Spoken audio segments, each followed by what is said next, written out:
ఇప్పుడు ఎండగా ఉన్నది. It is hot now. ఇప్పుడు ఇంగ్లీష్ క్లాస్ జరుగుతూ ఉన్నది. English class is going on now.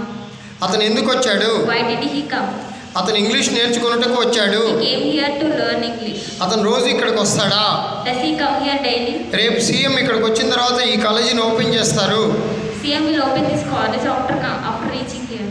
Okay, ఇప్పుడు ఇంగ్లీష్ క్లాస్ జరుగుతూ ఉన్నది. English class is going on now. నేను క్లాస్లో ఉన్నాను. I am in the class.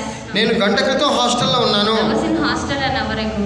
నేను గంట తర్వాత హాస్టల్లో ఉంటాను. I shall be in hostel after 1 hour. Okay, నాకు హోంవర్క్ ఉంది. I have homework. నాకు నిన్న హోంవర్క్ ఉంది. I had homework yesterday. నాకు రేపు హోంవర్క్ ఉంటుంది. I shall have homework tomorrow.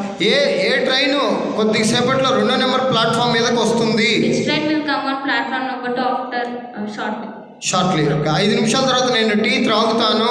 I shall take tea after 5 minutes. 5 నిమిషాల తర్వాత నేను టీ త్రాగుచూ ఉంటాను. I shall be taking tea after 5 minutes. A paper గంట క్రితం బెంచ్ మీద ఉంది? Which paper was on the bench 1 hour ago? ఎన్ని ఇడ్లీలు 5 నిమిషాల క్రితం ప్లేట్లో ఉన్నాయి? How many idlis were on the plate 1 hour ago? Okay, coffee వేడిగా లేదా? Question mark. Is coffee not hot? Okay, ఇక్కడి నుంచి రైల్వే స్టేషన్ ఎంత దూరము? How far is railway station from here? Okay, right.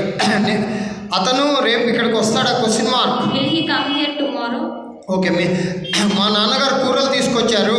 My father brought vegetables. Okay, పోయిన వారం కూరలు చౌకగా ఉన్నాయా? Question mark.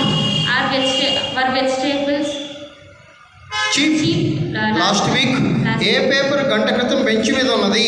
Which paper was on the bench 1 hour ago? నిన్న ఎక్కడ వర్షం కురిసింది? Where did it rain here yesterday? Okay, రోజు ఇక్కడ వర్షం కురుస్తుందా? Question mark. Does it rain here daily? Daily. ఇప్పుడు గాలి వీచు ఉన్నదా? Question mark. Is it blowing now?